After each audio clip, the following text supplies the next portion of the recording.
Hey everyone, welcome to another installment of Harry Potter Theory. In a wizarding world full of magic, Horcruxes are without a doubt one of the darkest forms of this magic. These cursed objects, created through an unnamed and forbidden process, are known for their ability to fragment the soul, preserving it beyond death and granting the creator an impenetrable shield of immortality. However, the creation of these sinister objects comes to an unthinkable cost, leading us to wonder what dark magic and sacrilege went into their making. What unspeakable rituals did Voldemort undertake to achieve his twisted form of immortality? How did the creation of each Horcrux alter his soul, turning him further down the path of darkness?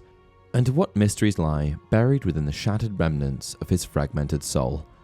Today we're going to be exploring all of that and more as we uncover the truth behind the horrific dark magic that produces Horcruxes. Horcruxes, said to be one of two things from the Harry Potter books that made J.K. Rowling's editor nearly vomit, are still very much an enigma to this day. The very first known Horcrux was made in ancient Greece by a wizard named Herpo the Foul, and thousands of years later, Voldemort became only the second known creator of a Horcrux. Made from magic that is so terrible in nature that even dark wizards are horrified by what it entails, Horcruxes are creations that are unimaginable to the vast majority of the wizarding world. So, when Voldemort made 7, it was a demonstration of just how incredibly evil he was. When interviewed on the topic, even J.K. Rowling stumbled her words as to avoid revealing its process directly. What is the process? Is there a spell? What do you have to do? I see it as a series of things you would have to do. So you would have to perform a spell, but you would also, I don't even know if I want to say it out loud. I know that sounds funny, but I did really think it through. There are two things that I think are too horrible, actually, to go into detail about. One of them is how Pettigrew brought Voldemort back into a rudimentary body, because I told my editor what I thought happened there, and she looked as though she was gonna vomit. And the other thing is, how you make a Horcrux. And I don't know. Will it be in the encyclopedia? I don't know if I can bring myself to, I don't know. In the same interview, she then goes on to define a Horcrux as follows. The receptacle is prepared by dark magic to become the receptacle of a fragmented piece of soul, and that piece of soul deliberately detached from the master soul to act as a future safeguard or anchor to life and to safeguard against death. So my question is, what is this secret process that couldn't even be mentioned in an out-of-universe interview? What could be so grotesque that the mere mention of it would be enough to make someone feel ill? This, of course, is the narrative in the Harry Potter universe as well, as creating a Horcrux is so dark in nature that limited knowledge of the practice is known within the wider wizarding community. Albus Dumbledore even forbade its instruction and the study of Horcruxes at Hogwarts while he was headmaster of the school. To make a Horcrux, a damaged piece of one's soul must be removed from the creator's body and put into an inanimate object or living host, making the creator immortal. In order to do this, the witch or wizard who wishes to split their soul needs to commit the ultimate act of violence and evil, murder. And not just any murder. They have to deliberately kill someone without regret or remorse. Acting in self-defense or retaliating in protection of someone else will not result in the ability to create a Horcrux. It must be done with the utmost evil intent, resulting in a metaphysical damaging of the murderer's soul. It's important to note that this fragmentation of the soul would occur after a murder of this sort, regardless of whether or not the witch or wizard intended to create a Horcrux. It's just that one who wishes to make a Horcrux then uses the damaging of their soul to their advantage.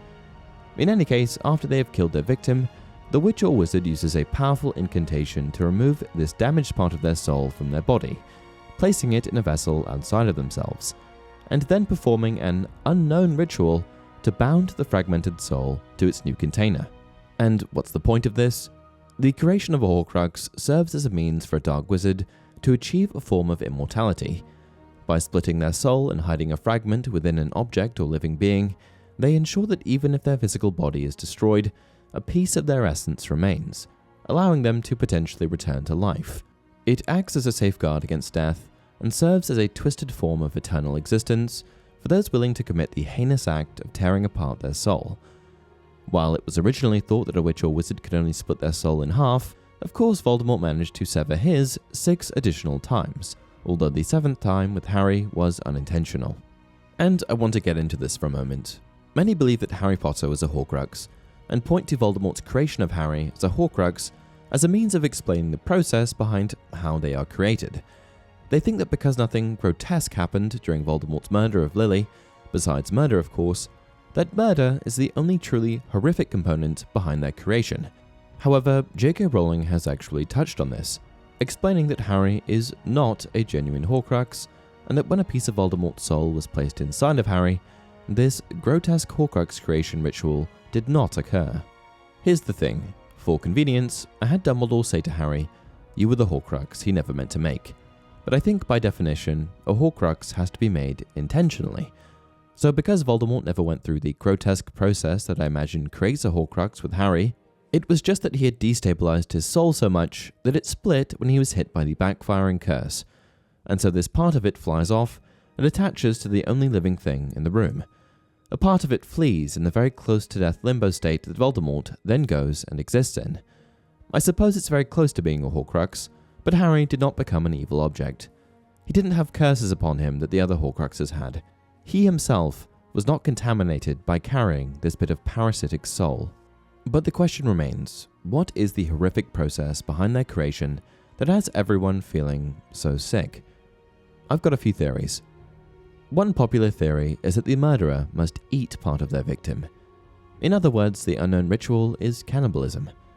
There's lots of good support around this theory, including the sheer fact that cannibalism is revolting.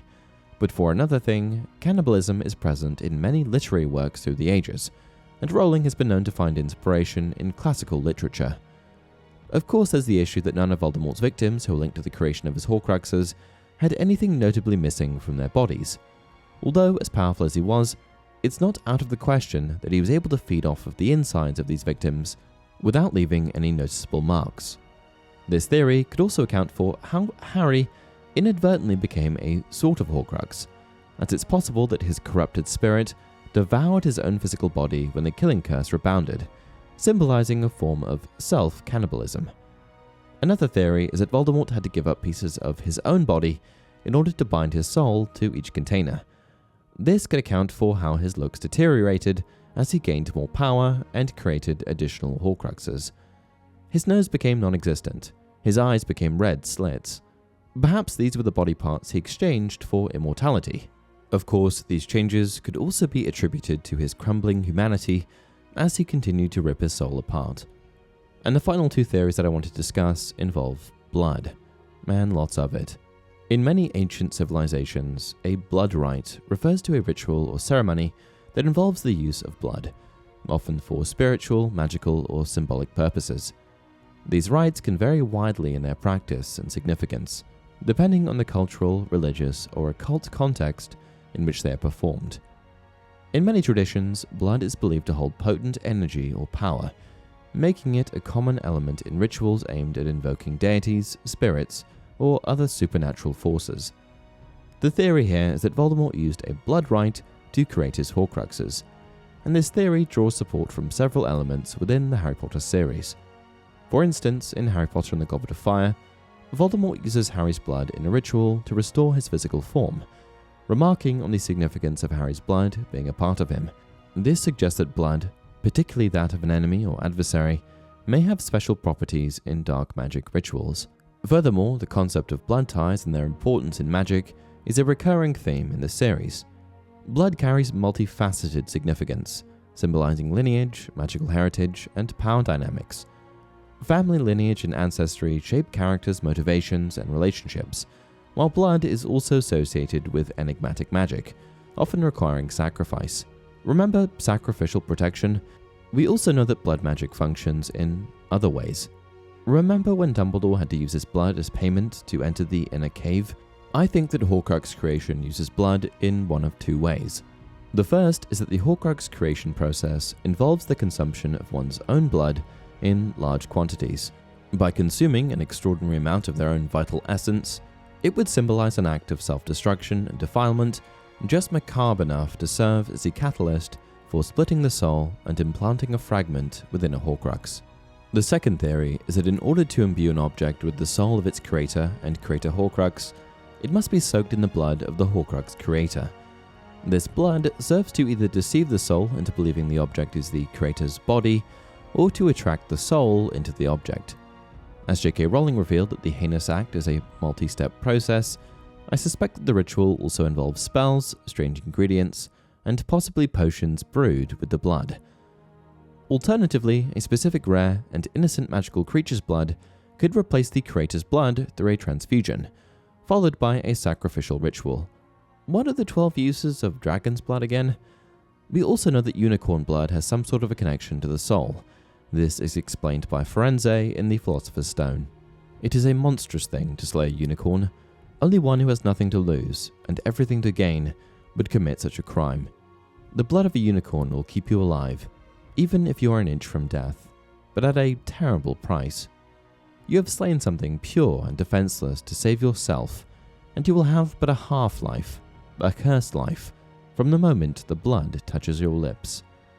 What we can derive from this is that unicorn blood is a surefire way to stay alive, even in your most damaged state, but that this life force does not come without repercussions. After consuming unicorn blood, you will stay alive, but your life will never be the same. You are now cursed, damned eternally to live a half-life plagued by darkness. And I suspect that this happens by cursing your soul, sort of like what happens when you create a Horcrux. Thus, I suspect that unicorn blood could be related to the process. Whichever theory it is, I conclude that all three are grotesque enough to fit the criteria of vomit-inducing, and I can't blame Rowling or her editor for not wanting to talk about it. What do you think? Which theory do you subscribe to? Let me know down in the comment section below.